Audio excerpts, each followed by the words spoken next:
Hello and welcome to the section on concurrency.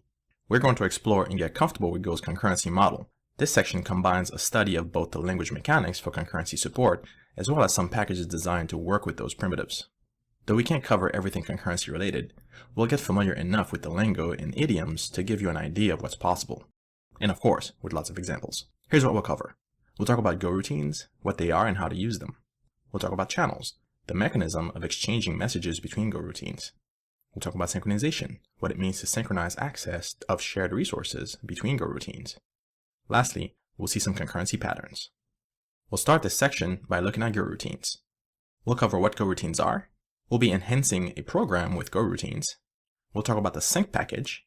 We'll talk about when to use mutual exclusion, and also how to use wait groups. Let's get started. So what are goroutines?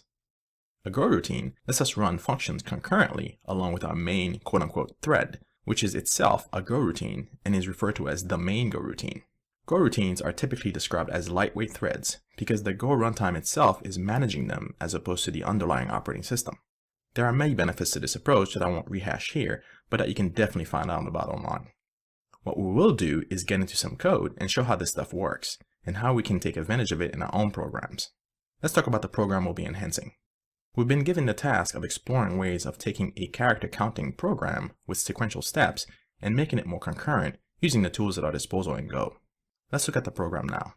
We start out with a couple of types, book and histogram, followed by a list of books initialized with the title and where on the file system the texts for these books are relative to our program. For example, this is Marcus Aurelius' Meditations. It is the entire text of the book as made available on Project Gutenberg. The README has all you need for obtaining these titles. Our job will be to iterate through every book, analyze every line, and count the appearance of each character. That's right, there's a lot of text here. 8 books worth in fact. We have some counting to do.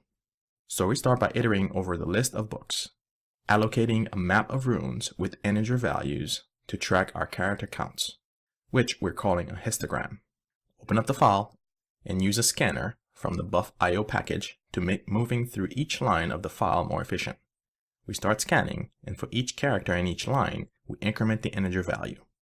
Our tally basically combines all the histograms and calls on printHist to show the results. Want to take a guess how long it'll take to do all this work? Let's see it in action. Okay, that was fast. This is our starting point. In the program, we're going to be pulling apart in various ways to show concurrency in action. Let's start with the simplest thing that could work. Let's take the portion of our program that's doing the heavy lifting and put that in a goroutine. So here we are in our original loop inside of main. We've wrapped the work inside of an anonymous function and put the word go in front of it. We pass in the current book of the iteration we're in to the goroutine to prevent each closure from using the same variable. Check out the link in the code for more on this. Everything else is the same. Alright, goroutines, here we come. Let's run this program and see how much faster we've gotten. Were you surprised by that? Okay, here's what's going on. When you spin off a new goroutine, you create what's called a new thread of execution.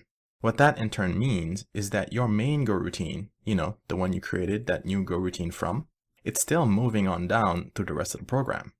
If you don't establish the means by which the main goroutine can wait on the other goroutines to finish their work, it will simply move on until the program exits. This is why once you finish looping and creating those new goroutines to do the work, the program moved on to the next call. And since there was nothing to tally, nothing meaningful happened. So now we know what's wrong, and presumably how to fix it. We just need to wait, right? But how and for how long?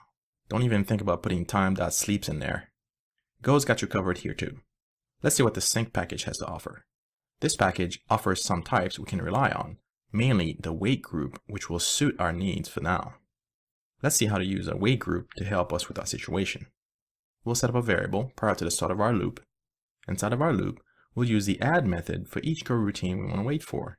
Inside of each goroutine, we'll then call on the wait group's done method, which will decrement the number of goroutines we're waiting on. Okay, pretty straightforward. But wait, we actually need to have the wait group block so that the goroutines get a chance to finish work before we proceed. That's what the wait method helps us do. Let's run this program now and see what we get. Nice. We can see that we're launching all of our goroutines to perform the counting, and they each get done at their own pace. War and PCs usually last. That's a lengthy book indeed. Let's now present a slightly different scenario. one where we have a shared histogram for all the books instead of each book carrying their own. We're still using goroutines in a wait group to wait on them. We now just have a shared resource between those multiple threads of execution. Let's run the program. Uh-oh, something went wrong badly. Let's scroll up past the long stack trace, and here we are. Apparently, our map that's keeping track of our rune counts is not safe for concurrent access. Okay, so how do we solve that? Let's go back to the sync package documentation. What we need is a way to mutually exclude access to other goroutines when one is already doing so. That's where the Mutex type comes in. Let's implement that in our program. Okay, first thing to notice in this version is that we've added a new field to our histogram type called mu, and it's of type sync mutex.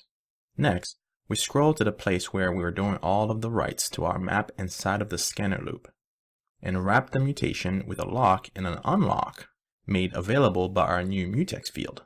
This means that when one goroutine is incrementing a rune count, all others will be waiting their turn. Let's run the program and see what we get. Good. We're back to a good place to explore our next set of topics. In this video, we learned about goroutines and how to use them, as well as the sync package and its wait group type, which lets us wait on goroutines as they execute, and the mutex, which helps us with mutually excluding access to other goroutines while one is already working on a shared resource.